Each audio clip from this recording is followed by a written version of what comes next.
right, ladies, we are going to switch sections and move into conversations around affordability, wages, and working families. Families in this district are feeling the pinch on groceries, rent, utilities, insurance, childcare, healthcare, gas. I could keep going. If you could pass one affordability policy in your first term, what would it be and how would it help people here specifically? Kelly? Well, I think our lowest hanging fruit would be a grocery tax. I mean, a single mother buying groceries for her family is subsidizing our state budget while multinational corporations are offshoring their profits and going tax-free. I think that's a loophole that we need to cut. We need to use that money after we cut that loophole to backfill what we're going to lose in the grocery tax, but I think the grocery tax itself is a high priority for us, and we need to take that off of people's budgets. Thank you.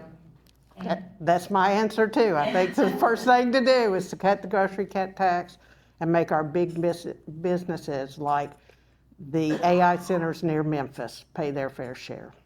Okay. So what should you, as Democrats, be saying to working class voters now that we are clearly not saying well enough? How do you think we need to be more clear to the voters in East Tennessee about these priorities? Do you think we're being too cautious? Are we being too vague? Are we being too careful? How would you reply? Ann? So I think we're not talking to voters enough. When I went out Saturday, I talked to several voters. One was a young man who had never had anybody talk to him and had all sorts of questions about everything. So I talked to him. Another was a Republican voter that says, we can't agree on anything. I said, well, do you care about the schools? And we talked through, and she says, we can agree on something. And I said, yes. So I think it's getting the message out, talking and listening. Thank you. Kelly? I would tell them it's not your fault. It's not a personal failing. Our families who are struggling, they're struggling by design, and they're struggling because there are legislative steps we can take that our state government is refusing to do.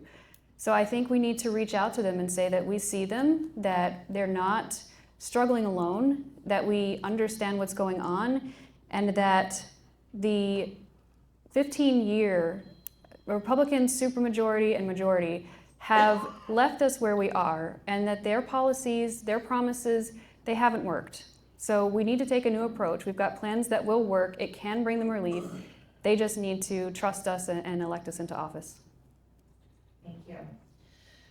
Should Tennessee raise the minimum wage and do more to protect workers who organize, speak up, or bargain for better pay and safer conditions?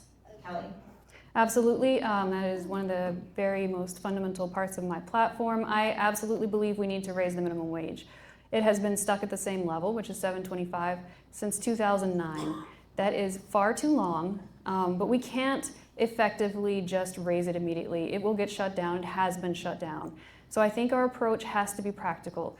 We start incrementally increasing it for a few years, and once we reach a level where it will cover cost of living, which right now in Anderson County is about $21. When it gets close enough to that level, then we index it to inflation so that over time we're not in this mess again where we need to catch up and try to not crash our economy but keep our wages high. Thank you. Ann, should Tennessee raise the minimum wage and protect workers who want to organize? Absolutely, and incrementally would be the way you would do it. And I support unions. We need to go back to the legislation that doesn't allow union contracts on state projects and include that. The unions are our lifeblood. Thank you.